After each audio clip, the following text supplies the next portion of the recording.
I'm coming on here a full 24 hours before my usual Creative Sparks day because tomorrow there's going to be a guest. It's going to be oh my goodness, I'm blanking right now because I don't have it right in front of me. It's going to be Elena in the UK talking about play.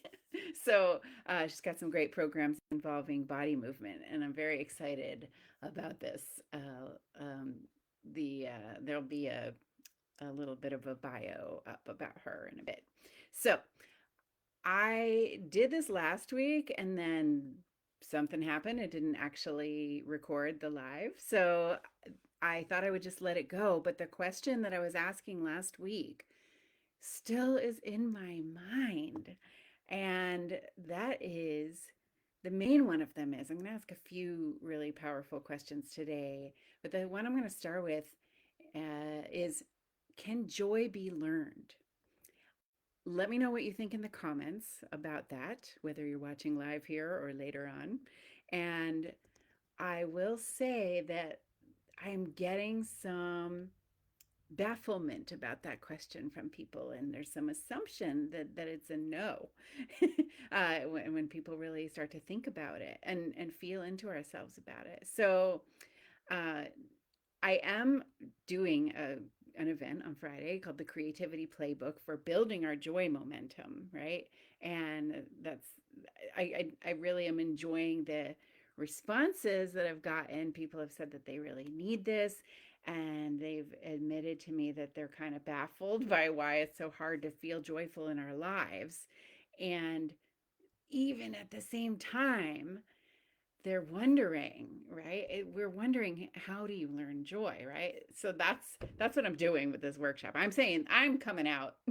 I'm saying that you can learn it. We can learn it. I've been learning it. My clients have been learning it. It's pretty great. But it kind of blows my mind a little bit how much doubt we have about it. I admit that if you'd asked me about this before I started intentionally building creativity and play into my days, and before I've experienced what I've experienced and witnessed what my clients have been experiencing, I probably would have been right there with you in skepticism about the idea that you can learn joy.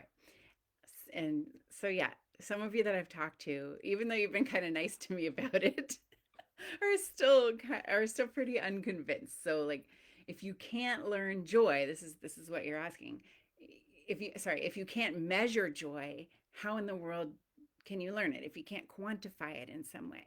So, with that in mind, I'm going to ask two other questions of you and of everyone. Number one is, do you want joy in your life? Because if you don't, then you don't even need to learn it. So what's the point, right? If joy isn't a value that you have or something that you desire, then no reason to bother learning it. If you do want joy in your life, then here's question two, and that is, why don't you trust your feelings?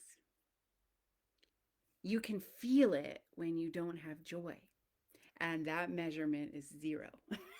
Right? When you don't have any joy, you can measure it at zero.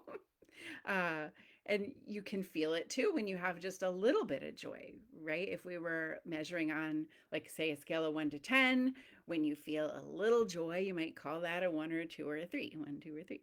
And you can feel it when you have more joy than that, like, more of that, please, if you want joy. So, even a tiny little bit of joy is better than less and less of this. Um, I feel like that's what we're getting, less and less joy, unfortunately, when we're not paying attention and we're not being intentional about it. My workshop is a playbook, literally, for how to be intentional about joy. And when you're joining us there, you're going to feel it for yourself, what it takes to create more joy in your life and in your work and in your relationships with yourself and other people. So I'm going to suggest today that you, right now, look into your honest soul deep down in there.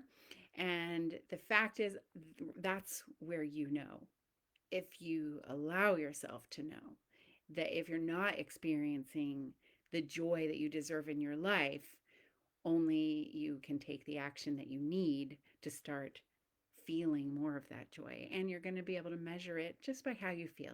Go ahead and trust yourself. Trust those feelings. They mean everything. So, let me look at my notes for a sec. Okay, yeah.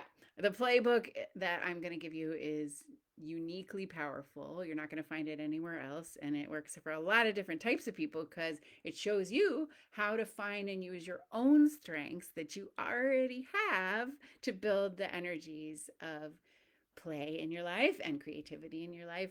And these are the things that most of us are missing out on these days.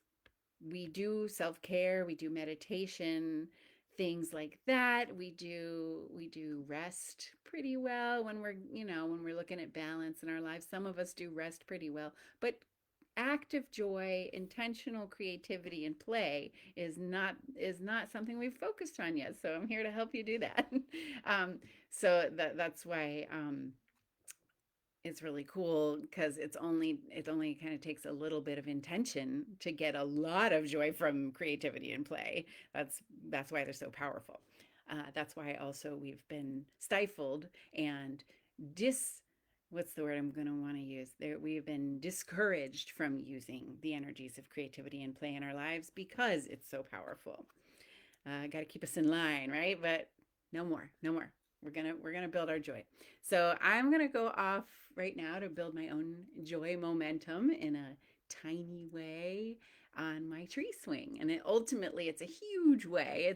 I've been talking about these little microdoses of play. They build up so much. Me and my clients have been really excited and grateful for how radically these seemingly tiny little actions have increased our joy over the past few months. So, besides registering for my event with the link that I'll put somewhere around here in the comments or the description, what are you going to do today for just a few minutes to build your joy? Let me know in the comments, direct message me because I want to learn from you too.